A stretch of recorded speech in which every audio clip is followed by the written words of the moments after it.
Hi friends, welcome to கலாஸ் infinity. எல்லோரும் எப்படி இருக்கிறீங்க? நல்லா இருக்கிறீங்களா? இன்றைக்கி நம்ம என்ன பார்க்க போகிறோம்னா தயிர் சாதம் தான் பார்க்க போகிறோம். வாங்க நான் எப்படி செய்கிறாங்கிறத பார்க்கலாம். தயிர் தாளிக்கிறதுக்கு ஃபஸ்ட்டு எண்ணெய் காஞ்சிருச்சு. அது கூட வந்து நான் பெரிய வெங்காயத்தை சின்ன சின்னதாக கட் பண்ணி போட்டிருக்கேன். சின்ன வெங்காயம் கூட நீங்கள் கட் பண்ணி போடலாம், டேஸ்ட் ரொம்ப நல்லாயிருக்கும். வெங்காயம் வந்து ரொம்ப கோல்டனு இல்லைனா ப்ரௌனாக ஆகணும்னு அவசியம் இல்லை. இப்போ பச்சை மிளகாவையும் ரொம்ப குட்டி குட்டியாக நான் வந்து கட் பண்ணி போட்டிருக்கிறேன். உங்களுக்கு எவ்வளோ காரம் தேவையோ அதுக்கு தகுந்த மாதிரி போட்டுக்கோங்க. ஆனால் குட்டி குட்டியாக கட் பண்ணி போட்டுக்கோங்க. ஏன்னா பசங்க வந்து சாப்பிடும்போது வந்து அவங்க கடிச்சிட்டாங்க அப்படின்னா ரொம்ப காரம் தெரியும். அதனால் நான் குட்டி குட்டியாக கட் பண்ணி போட்டிருக்கேன்.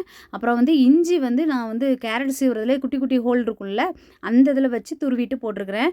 அதே மாதிரியே தான் பூண்டை கூட துருவி போட்டாச்சு. இப்போ வந்து கருவேப்பிலை சேர்த்துருக்குறேன். நம்ம துருவி போட்ட இஞ்சும் பூண்டும் எண்ணெயில் நல்லா ஸ்மெல் வந்துட்டுருக்குது.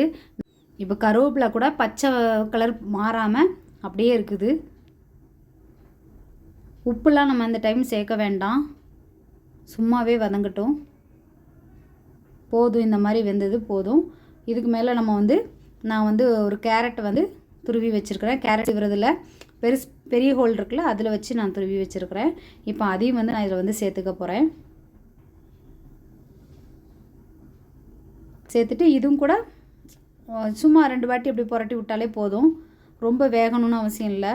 சும்மா அப்படியே பச்சையை போட்டால் ஒவ்வொரு குழந்தைங்களுக்கு பிடிக்காது. அதனால் இதை கொஞ்சம் எண்ணெயில் கொஞ்சம் அப்படி இந்த மாதிரி ஃப்ரை பண்ணி விட்டால் மட்டும் போதும்.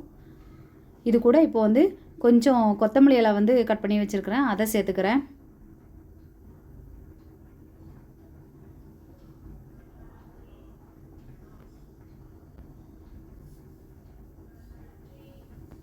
ஏன்னா அதுவுமே அப்படியே பச்சையாக இருக்கிற மாதிரி இருந்துச்சுன்னா அதுவுமே சாப்பிட்றதுக்கு நல்லா தெரியாது. அதனால் வந்து கொஞ்சம் லைட்டாக அப்படி 2 புரட்டி விட்டோம்னா போதும், அவ்வளோதான். இதை நான் வந்து இப்போ என்ன பண்ணி வச்சுக்கணுன்னா தயிர் வந்து நல்லா கரைச்சி வச்சுருக்கிறேன். அதை வந்து இப்போ நான் சேர்த்துக்குவேன்.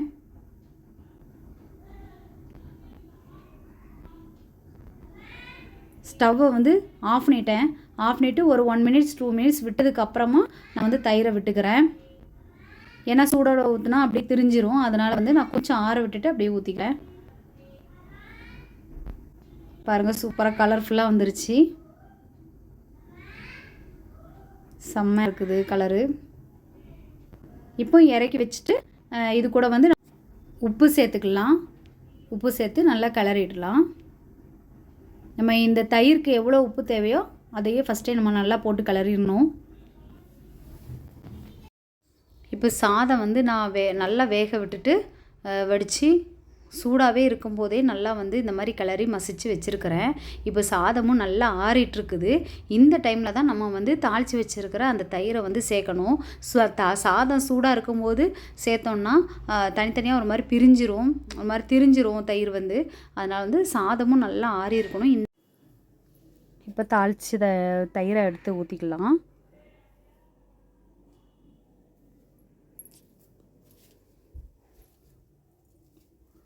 கிளறும் போதே சூப்பராக அப்படியே குழு குழு குழு குழு சுற்றி வருது பாருங்கள் சாப்பாடை வந்து.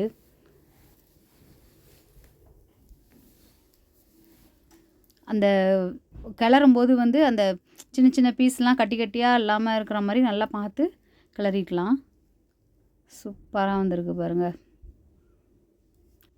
ஸ்கூலுக்கு இந்த மாதிரி லஞ்ச் பாக்ஸில் போட்டு கொடுத்து விட்டோம்னா பசங்க மிச்சமே வைக்காமல் சாப்பிட்டுட்டு வருவாங்க. ஃபுல்லாக லஞ்ச் பாக்ஸே காலியாக இருக்கும்.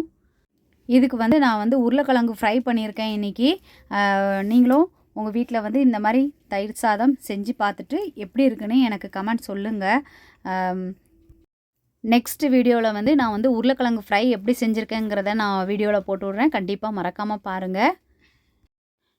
இந்த கேரட் கூட வந்து நம்ம வந்து மாதுளப்பழம் கூட நம்ம உறுத்து போட்டுக்கலாம். இதில் வந்து சூப்பராக இருக்கும். பசங்களுக்கு எப்படி எப்படி டேஸ்ட்டோ அந்த மாதிரி இது கூட வந்து நம்ம ஆட் பண்ணி கொடுத்தோம்னா செம்மையாக இருக்கும். நீங்களும் உங்கள் வீட்டில் நீங்கள் ட்ரை பண்ணி பாருங்கள். நம்மளோட இந்த வீடியோ உங்களுக்கு பிடிச்சிருந்துச்சு அப்படின்னா லைக் பண்ணுங்கள், ஷேர் பண்ணுங்கள், கமெண்ட் பண்ணுங்கள். மறக்காமல் நம்மளோட சேனலை சப்ஸ்கிரைப் பண்ணுங்கள். பக்கத்தில் இருக்க பெல் ஐக்கானையும் கிளிக் பண்ணிக்கோங்க. தேங்க்யூ.